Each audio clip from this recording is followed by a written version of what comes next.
Assalamu alaikum once again. Welcome to News and Views right here on Salam Media. My name is Julie Ali and I will be keeping you company over the next 2 hours. Our first guest is standing by, and that, of course, is you, Professor Sam Koma. Always a pleasure to talk with you.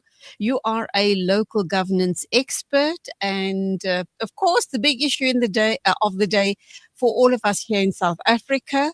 Let's understand why this ruling will politically be very significant for President Ramaphosa and, of course, the ANC and us, ordinary citizens here in South Africa. Welcome, and over to you. Yes, morning, Julie, and thanks for having me. So the ConCourt judgment on the Phala Phala matter, handed down, of course, last week Friday, it's a major development in the context of South Africa. Of course, since 1994, for the first time, the National Assembly has to deal with the issue of having to subject a sitting president to an impeachment process. So the legal effect of the judgment, in a nutshell, says that the National Assembly failed to exercise its constitutional obligations by failing to hold President Ramaphosa accountable in December 2022, when the Section 89 independent panel report was furnished to the Speaker. And according to the Constitutional Court, in terms of the judgment, they're saying the National Assembly should have proceeded to summon or subject the president to an impeachment process. So the judgment deals with two issues. One is the rule that the National Assembly put in place, what we refer to as an impeachment rule. The ConCourt has set aside that particular rule because it says it is inconsistent with the Constitution.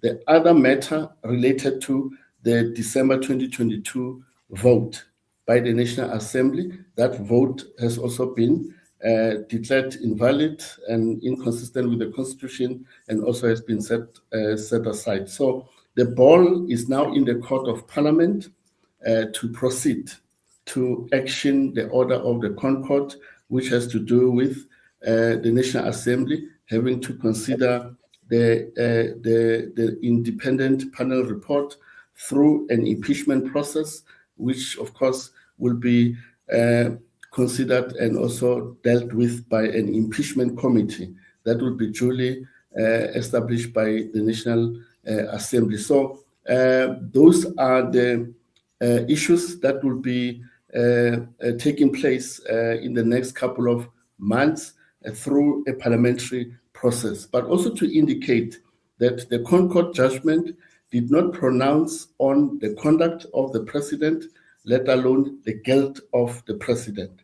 That is another issue that potentially in future will have to be addressed. But also, I also want to indicate that the president also has legal options available to him. One option is to consider taking the panel's report on judicial review, because in his argument before the ConCourt, he said the Section 89 independent panel did not have a mandate to deal with this particular matter, which, as we know, has to do with the theft of foreign currencies at his Phala Phala farm. So politically, at the moment, we also learn from some of the Sunday newspapers, they've cited some insiders who are close to the president, and they've expressed that the president is staying put and is not going anywhere. And also we've seen some structures of the ANC in the main, the ANC Veterans League, coming in full support of their president. Today, the 7 national officials of the ANC are having a meeting, and part of what is in the agenda is to deliberate and discuss the implications of the ConCourt judgment and how the party has to proceed to handle the matter. But so far, the ANC has issued a statement to say Parliament has to then proceed to exercise its authority in how it processes this particular court order which has been made by the ConCourt. So, Professor, could this ruling then strengthen Ramaphosa's standing within the ANC, or does the controversy continue to weaken his image? Yes, so what we also need to factor in, Julie, is that at the moment, my reading of the situation is that the ANC does not have an appetite of removing its sitting president, more so because we are preparing for the local government elections that are taking place on the 4th of November this year. And next year, the ANC is going to its national elective conference, where Ramaphosa's successor is going to be elected at that conference. So I think these are two crucial events that seem to be preoccupying the ANC at the moment, as opposed to be calling for the recall of their president or calling for the president to resign. So I see the party rallying fully behind their president in terms of dealing or responding to these developments arising out of the ConCourt judgment. But the Phala Phala issue, of course, will remain on the agenda of the National Assembly. And it remains to be seen how the National Assembly will proceed to dispense with the matter, because it should also be pointed out that the ConCourt judgment has presented an uncharted territory for the National Assembly. After 30 years of the adoption of the Constitution, they are now supposed to embark on an impeachment process against a sitting president. So we'll see how the National Assembly fast tracks the process of the impeachment process against the president. So, Professor, what does this say about accountability of political leaders in South Africa? Yes, definitely, Julie. Just like the Nkandla matter, when the ConCourt ordered that the National Assembly failed to hold the former President Zuma accountable, we are also witnessing the same, that through our judicial processes and the role of the judiciary, we are able to have a sitting president being held accountable in terms of any issue that speaks to his conduct or failure to fulfill his constitutional obligations. So we now have another judgment that also strengthens the whole issue of political accountability, that Parliament should do the right thing in terms of holding a sitting president accountable. And these are the lessons that needs to be learned coming out of this ConCourt judgment. Okay, it's 8:15 exactly. Let's go for our first ad break. When we come back, we'll continue this very important discussion with Professor Sam Koma, political analyst and governance expert. We're talking about President Ramaphosa and the Phala Phala scandal. You know, it's a wonder how kids get anything done these days. With all the distractions, when do they even get time to study? As a mother, all I can really do is make sure they have all they need to perform at their best. That's why I choose to include Sunfoil, triple refined pure sunflower oil with every meal I make. Naturally cholesterol-free and approved by the Heart and Stroke Foundation as part of a balanced eating plan. So whether I'm cooking, frying or baking, I know every dish will be a wholesome one. Sunfoil, now we're cooking. Qurbani is an act of worship, a sacrifice made for the sake of Allah. But for some families, it may be the only time all year they are able to have meat. A simple meal, shared, remembered, longed for. This Eid, your Qurbani can reach them. From just 1,300 Rand, you can provide Qurbani meat to families in over 30 countries. Make your Qurbani count for them. Give Qurbani, give love with Islamic relief. Discover the Africa of your dreams and surround yourself with her spectacular beauty. Relax beneath her serene sunsets and explore wildlife at its natural best. It's where the pride of Africa comes together. The Kwantu Private Game Reserve. Get to know the Big Five or cruise on an elephant safari game drive. Interact with lion and tiger cubs and enjoy world-class halal cuisine while we pamper you during your 5-star stay. Indulge in the true African experience. For reservations, call now on 042 203 1400 or visit kwantu.co.za. The Kwantu Private Game Reserve, the place of gathering. Africa. Give the gift of clean water with Africa Muslims Agency. With every water well or borehole you donate, your drop becomes a river, reconnecting communities to nourishment, education, dignity and empowerment. Sponsor a water well for 17,000 Rand in Africa or a borehole for 65,000 Rand in Afghanistan or Africa. Quench the thirst. Reconnect the soul with Africa Muslims Agency.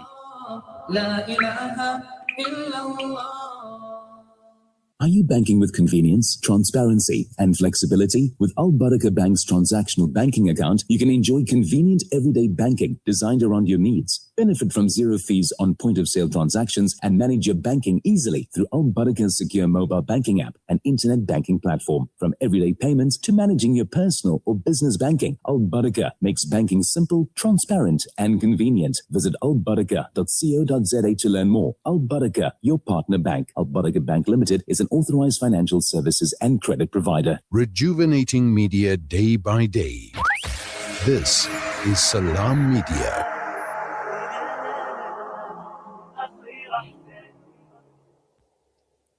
Welcome back. It's exactly 19 after 8 o'clock. I am talking with Professor Sam Koma. He is a local governance expert, and we are talking about Ramaphosa and Phala Phala. I guess the all-important question, Professor, to ask is, and we do know there have been a lot of questions around our judiciary system in South Africa. There have been so very many cases of late where we're asking whether the justice system has been captured or not. So what does this particular case reveal about the relationship between politics and judiciary in South Africa? Yes, Julie. Unfortunately, in the context of the National Assembly, when it comes to the issue of the National Assembly having to hold a president accountable, the matter lands in the Constitutional Court. Because the Constitutional Court should not really be venturing into resolving a political question.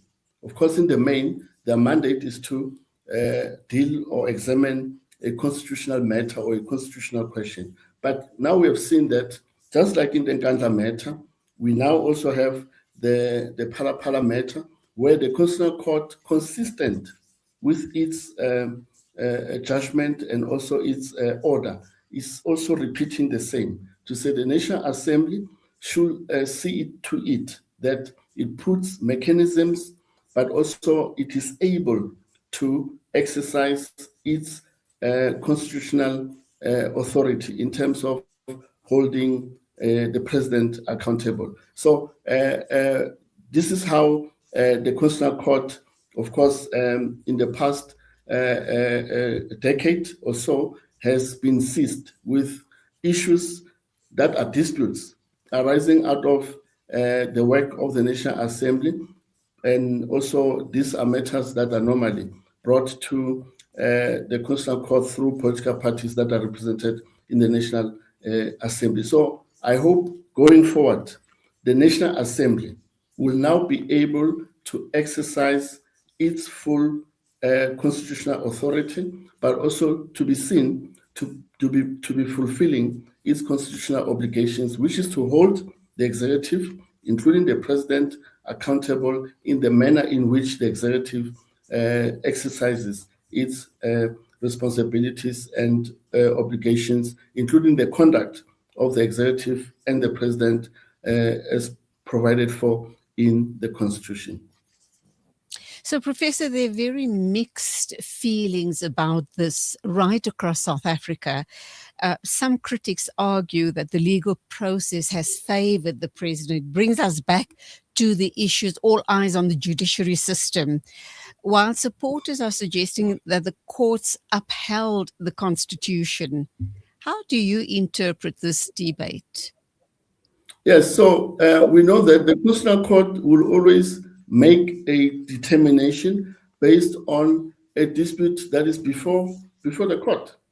The court cannot, for example, pronounce on the guilt of the president, while before the court there's no issue that relates to the conduct of the president. So this is what the Constitutional Court was seized with.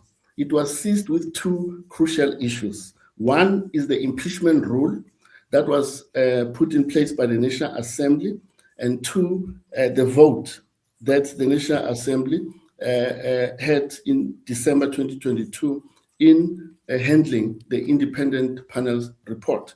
So the ConCourt has now given a finality on the matter. One, to say this rule is inconsistent with the Constitution. It is therefore declared invalid and set aside, and two, the vote. But the Constitutional Court has proceeded to say this independent panel report should now be before an impeachment committee. That should be established by Parliament, because also we know that the Constitutional Court cannot order how the National Assembly should vote. That is not their terrain. So it is still up to the National Assembly to process this particular order in terms of looking at how best to hold the president accountable arising out of the Phala Phala saga. So let's look at the issue around the impeachment committee. How long will it take to form this committee? And obviously, we know that the wheels of justice does take time to turn. How long before this committee is set up and then they sit and, judge on this particular matter? That's part one of the question. And then should the president be found to have to be in violation of impeachment rules, what do you suppose that the scenario would look like there? Because it would also then indicate perhaps immediate dismissal of him as a sitting president. And that also means a formation of a new parliament. So we're talking about huge implications here as far as government is concerned. Yes, you're quite right, Julie. So when you read the ConCourt judgment, the order does not speak to timelines. As I said earlier on, the ball is in the court of parliament to do the right thing. And all of us, as ordinary members of the public, we expect parliament to fast track the process of the impeachment. One, to set up the impeachment committee, and two, to then fast track the process of concluding the impeachment process, which will entail the president being summoned to appear before the impeachment committee to give an answer and also to account. Because at this stage, the side of the president has not been heard. We only have one side of the story. So through the impeachment process, that will be handled by the impeachment committee. It is only then that as ordinary members of the public, including the National Assembly, will be afforded an opportunity to hear the side of the president. But in the event the impeachment process is concluded through the impeachment committee, and it makes a finding which is adverse against the president. At that stage, we know that the Constitution says for the National Assembly to remove a sitting president, a two-thirds majority supporting such a motion will have to be secured. But we know at the moment, none of the political parties in parliament has that a majority. So it will depend on how, for example, the EFF and the ATM are able to lobby and persuade the other parties to vote in their favor in the event the impeachment committee finds against the president. So the jury still Okay. How do we as ordinary South Africans view this Phala Phala issue today? As a legal matter, would we say it's a legal issue? Would we say it's an ethical issue, or just a whole lot of political noise? Yeah, so it's both a constitutional and political issue. It is constitutional because the ConCourt says, National Assembly, you failed to exercise your constitutional obligation, which mandates you to hold the president accountable. It is political because the National Assembly is constituted by political parties that, in the main, are responsible to exercise their constitutional obligations through, of course, holding the president accountable. At this stage, Julie, we cannot speak about ethics because the ConCourt has not pronounced on the conduct, let alone the guilt of the president. That does ask the bigger question, does it not, Professor, regarding key national challenges within the country, for example, unemployment, crime, and load shedding. Has this controversy detracted from those very important questions for the ordinary citizens?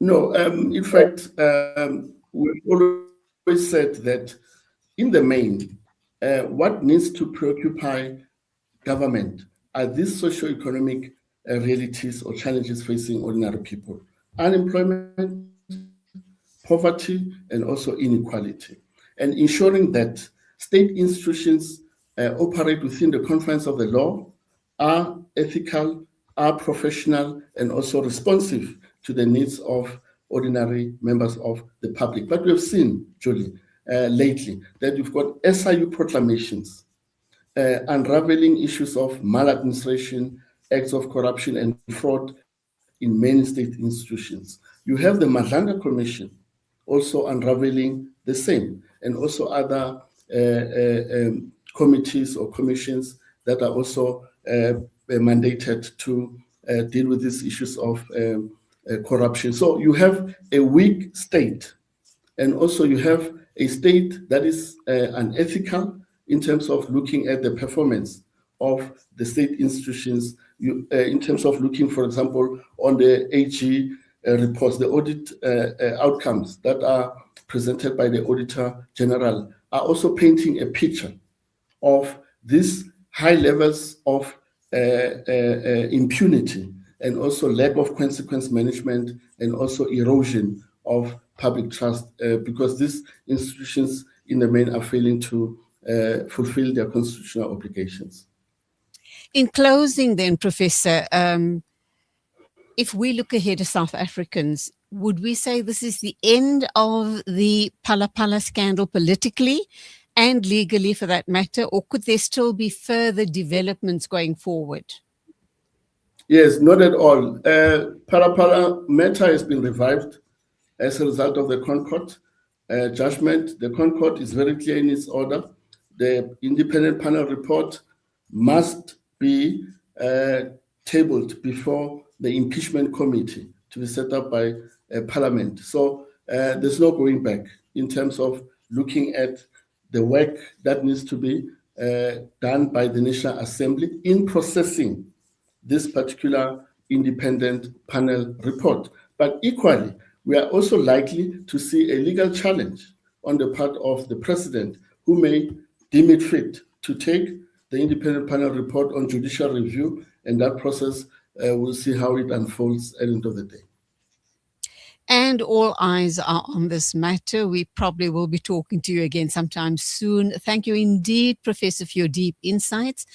We are, or rather have been talking with Professor Sam Koma, political analyst and governance expert. Till the next time, God bless. Thank you. Bye. Thanks.